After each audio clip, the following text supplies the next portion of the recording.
मौसम तो ऐसा लग रहा है दिल गार्डन गार्डन हो रहा है।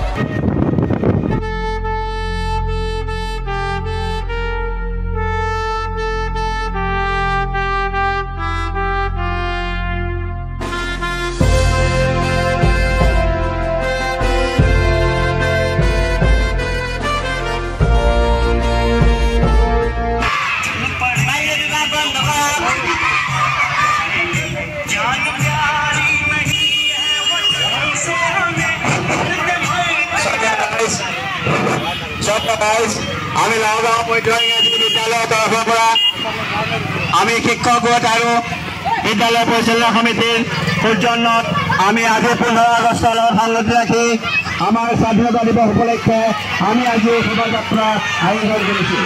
এই শোভাযাত্ৰা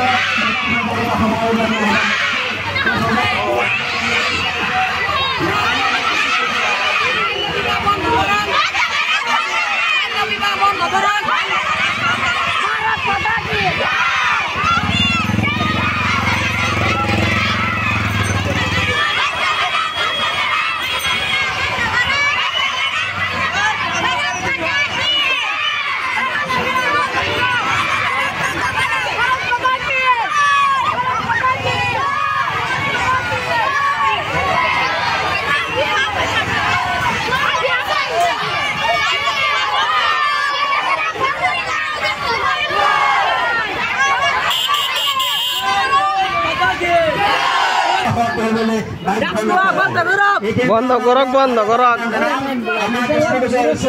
লাওগাঁও অঞ্চলত অতি কমেও 506খন বিদ্যালয় আছে।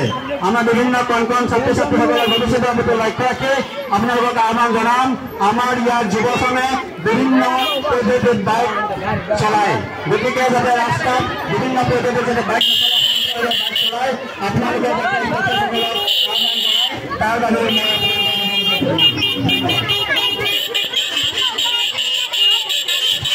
ওই তো আসে দেন, এটা আসুন।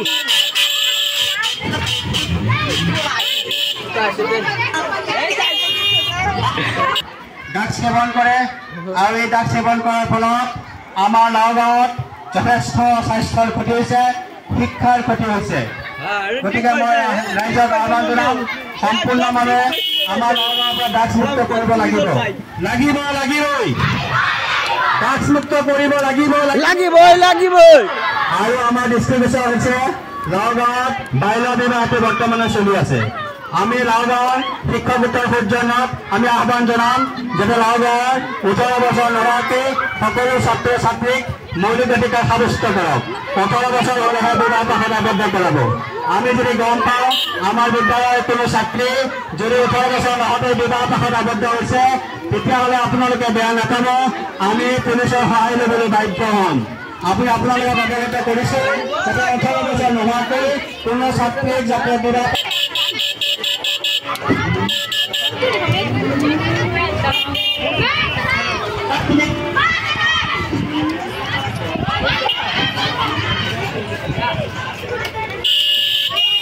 ওই তো আসে দেন।